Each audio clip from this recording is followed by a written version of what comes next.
Asia cup final, আর সেখানে Bharat champion হলো। পাকিস্তান হারলো মাত্র 2টি বল বাকি থাকতে। কিন্তু ম্যাচ শেষ হওয়ার পর যা হলো তাকে কেবল পুরস্কার বিতরণী অনুষ্ঠান বলা যায় না, এটা ছিল প্রায় 3 ঘন্টা একটি মাঠের ভিতরে নাটক। রাত 12টা থেকে নাটক শুরু হয় 2:57 পর্যন্ত। যখন নাটক শেষ হলো তখন একটি নতুন বিতর্ক সৃষ্টি হলো। ক্রোব আর অভিযোগের একটি নতুন অধ্যায় তৈরি হলো। কি ঘটলো এই 2 ঘন্টা 57 মিনিটের মধ্যে? চলুন দেখে নেওয়া যাক সেই রাতের বিবরণ। ঘড়িতে তখন 12টা। ভারত পাকিস্তানকে হারিয়ে চ্যাম্পিয়ন। আর 2 মিনিট পর প্রথম ধাক্কা। রাত তখন 12টা বেজে 2 মিনিট। পরিকল্পনা অনুযায়ী পাকিস্তানে কোনো ক্রিকেটারদের সঙ্গে হাত মেলায়নি রিঙ্কু সিং ও তিলক বর্মা। জয়ের রান নিয়ে উল্লাস শুরু। কিন্তু আসল নাটক শুরু হলো আর কয়েক মিনিট পর। রাত তখন 12টা বেজে 8 মিনিট। পাকিস্তান ক্রিকেট বোর্ডের চেয়ারম্যানের হাত থেকে পুরস্কার নেব না বলে সাফ জানিয়ে দেন ভারতীয় দল। ভারতের দলের স্পষ্ট দাবি, তাদের ট্রফি যেন এমিরেটস বোর্ডের চেয়ারম্যানই তাদের দেন। তবে এসিসি এই অনুরোধ দ্রুত খারিজ করে দেন। রাত তখন 12টা বেজে 11 মিনিট। এসিসির কর্তারা তখন আলোচনা করেন আর ভারতীয় ক্রিকেট দলকে জানিয়ে দেয় তাদের দাবি মানা সম্ভব নয়। শুরু হয় এক দীর্ঘ অপ্রত্যাশিত অপেক্ষা। প্রায় 1 ঘন্টা কেটে গেল। রাত 1টা বেজে 8 মিনিট। ফাইনাল শেষ হওয়ার পরও পুরস্কার বিতরণী অনুষ্ঠান শুরু হলো না। রবি শাস্ত্রী তখন রাগে ফুঁসছেন। মোহন সিং নকভি মঞ্চের সামনে দাঁড়িয়ে আছেন, কিন্তু পাকিস্তানি ক্রিকেটারদের দেখা নেই। তাকে কারো সঙ্গে ফোনে কথা বলতে দেখা গেল এবং স্পষ্ট বোঝা যাচ্ছিল তিনি বেশ ক্ষুব্ধ। অন্যদিকে ভারতীয় ক্রিকেটাররাও নিজেদের সিদ্ধান্তে অনড়। দীর্ঘ 1 ঘন্টার পর এই ঘটনার অবসান হলো।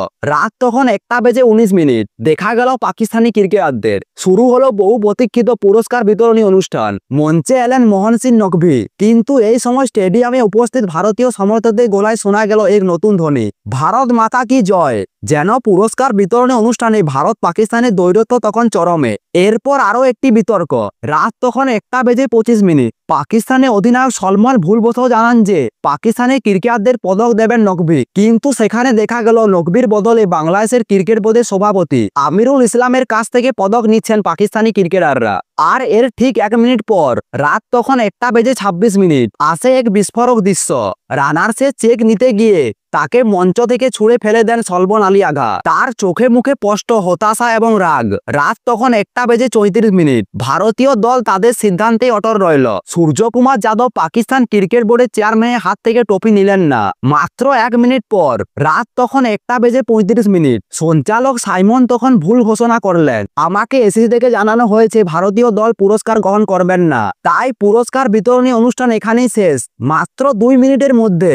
রাত তখন 12টা বেজে 37। নকভি এবং এসিসি সকল কর্তারা স্টেডিয়াম ছেড়ে বেরিয়ে গেলেন। মঞ্চ ফাঁকা, ট্রফি নেই, কিন্তু ভারতীয় দল তখনও মাঠে। রাত তখন 1টা বেজে 48 মিনিট। হার্দিক পান্ডিয়া প্রথমে মঞ্চে উঠে সেলফি তুললেন। শুরু হলো চ্যাম্পিয়নদের উদযাপন। রাত তখন 1টা 53।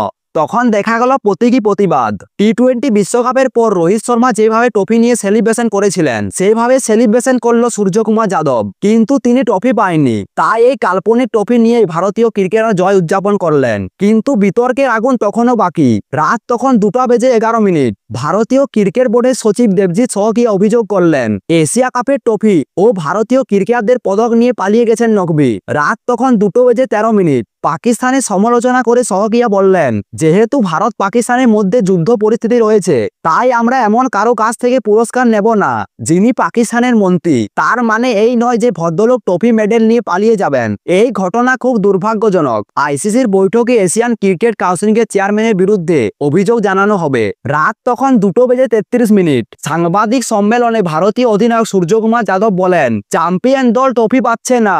ক্রিকেট খেলা শুরু করার পর থেকে জীবনে এমন ঘটনা দেখিনি। তবে আমার মতে দলের ক্রিকেটারদের সাপোর্ট করাই হলো আসল ট্রফি।